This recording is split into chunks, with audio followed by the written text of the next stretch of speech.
और बोली, तो आज से इनफैक्ट अभी से तुम्हारा यहाँ पर काम खत्म हुआ। अभिनव ने धीरे से हाँ में सिर हिला दिया और बोला, ऑफिस में मेरा जो सामान पड़ा है क्या मैं वो ले सकता हूँ? बिल्कुल मायरा, तुम भी इसके साथ जाना और देखना ये सिर्फ अपना ही सामान ले, सिर्फ अपना। इतना कहकर रानी भी वहां से निकल गई। उधर अभिनव भी मुस्कुराते हुए अपने ऑफिस की तरफ बढ़ता जा रहा था। मायरा उसे देखकर हैरान थी। जब उससे रहा नहीं गया तो उसने पूछा, सर आपकी नौकरी जा रही है और आप मुस्कुरा रहे हो? अभिनव ने मायरा को देखा और फिर से मुस्कुराने लगा। उधर जब अभिनव अपना सामान लेने के लिए मुस्कुराता हुआ अंदर जा रहा था, तब इधर रानी भी अपनी गाड़ी में बैठने के लिए बाहर आ गई थी। इससे पहले कि वो गाड़ी में बैठ पाती, उसके फोन पर कुछ मैसेजेस आए। रानी ने देखा कि टाइगर ने खुद उसे मैसेजेस भेजे थे। जब उसने मैसेजेस पढ़े तो उसे ऐसा लगा जैसे उसके पैरों के नीचे से टाइगर ने जमीन खींच ली हो। मोंटी ने रानी को हिंट दिया था कि टाइगर से पंगा मत लेना, और साथ ही रानी टाइगर और उसके माफिया ग्रुप के बारे में भी अच्छे से जानती थी। ऐसे में रानी को लग रहा था कि कहीं टाइगर को उसकी और मोंटी की बातों के बारे में पता न चल गया हो, वरना वो उसे नौकरी से निकाल देगा। लेकिन रानी को यह समझ नहीं आ रहा था कि टाइगर सीधा अभिनव गढ़वाल को कैसे जानता था। उधर जब रानी मैसेजेस पढ़कर हैरान थी, तब इधर अभिनव ने अपने कैबिन में जाने से पहले मायरा से कहा, मुझे वॉशरूम जाना है, तुम चाहो तो रानी से पूछ सकती हो कि तुम्हें मेरे पीछे आना है या नहीं। मायरा अभिनव का इशारा समझ गई थी। उसने एक गहरी सांस ली और बोली, ठीक है, आप अपना टाइम और अपना स्पेस ले लीजिए, मैं जा रही हूँ, पर प्लीज 20 मिनट में सारा सामान लेकर बाहर आ जाना। इतना कहकर मायरा वहां से निकल गई। उसके जाते ही अभिनव भी वॉशरूम में घुस गया।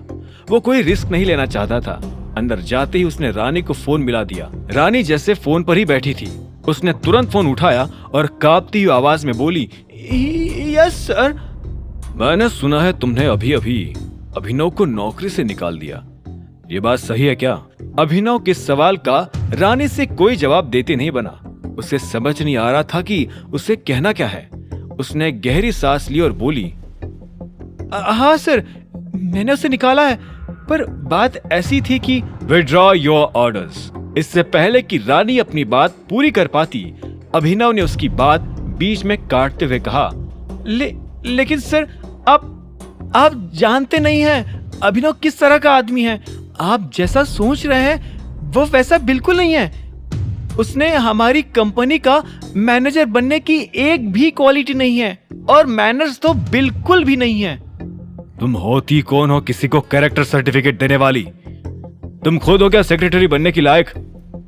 उधर से अभिनव ने कड़क आवाज में पूछा। रानी को ऐसा लग रहा था कि टाइगर अपने शब्दों से ही रानी को तमाचे पर तमाचे लगाया जा रहा था। रानी ने अपने आप को संभालने के लिए फिर से एक गहरी सांस ली।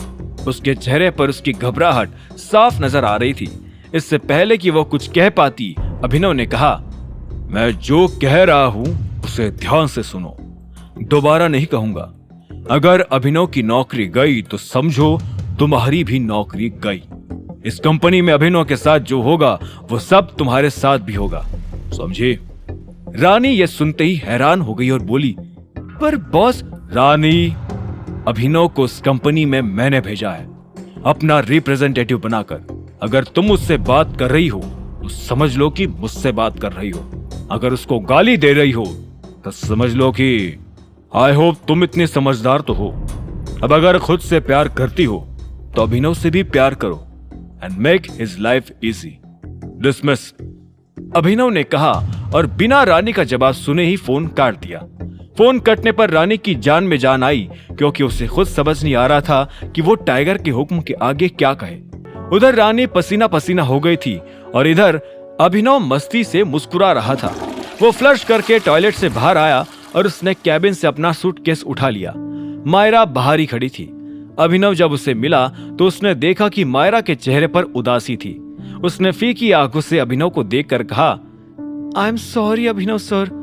आगे की कहानी जानने के लिए देखें अगला एपिसोड सिर्फ पॉकेट एफएम के यूट्यूब चैनल पर, और द रिटर्न ऑफ टाइगर के सारे एपिसोड्स को सुनने के लिए डिस्क्रिप्शन में दी लिंक से डाउनलोड करें पॉकेट एफएम ऐप।